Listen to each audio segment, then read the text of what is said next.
ایک بادشاہ بڑا بد مزاج تھا. ایک مکھی بار بار آ کے بیٹھتی تھی, وہ کبھی ایسا مارتا تھا, کبھی مکھی کہاں پکڑ میں جلدی آتی. اچانک ایک عالم بیٹھا ہوا تو اس سے کہا یہ مکھی پیدا کرنے میں خدا کی کیا حکمت تھی؟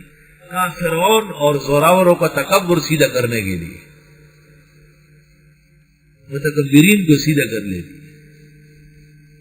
خدا تعالیٰ کے دو فورس ہیں, رات کو مچھر اور دن میں مکھی.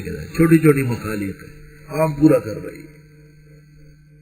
علامہ دمیری نے حیات الحیوان میں لکھا ہے کہ ایک شخص لیٹا ہوا تھا, چونٹیاں کاٹتی تھی اس کو, اٹھ کے بیٹھ گیا. اس نے کہا یا رب یا رب, اتنی حسین دنیا میں اس چونٹی کی کیا ضرورت ہے. تو اچانک کہیں سے سانپ نکل آیا, وہ اس پر حملہ ہوا. اس نے بھی ڈنڈا مارا اسے, لیکن سانپ بچ کے نکل گیا. یہ بڑا گھبرایا ہوا ہے. اب وہ زمین کو چھوڑنے کے لیے تیار ہے کہ بھئی یہ وہ سانپ تو ادھر ہی ہے. اور سانپ کے بارے میں مشہور ہے کہ وہ جب چوٹ کھا لیتا ہے اور پھر کسی کو ڈستا ہے تو وہ بچتا نہیں. وہ بھی اپنے ڈیٹافون میں آخری سے ڈال لیتا ہے, مجھے مارا ہے اس کو چھوڑوں گا نہیں. یہ غریب اب سوتا نہیں ہے ڈر کے بارے کہ سانپ پٹ گیا اور مر نہ گیا.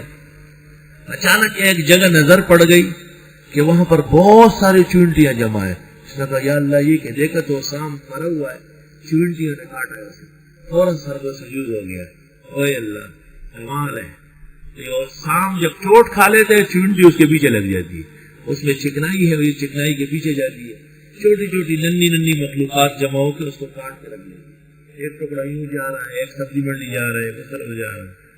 بڑے بڑے اژدہاؤں کو کاٹ کے تقسیم کر لیتے. فعل الحکیم لا یخلو عن الحکمہ.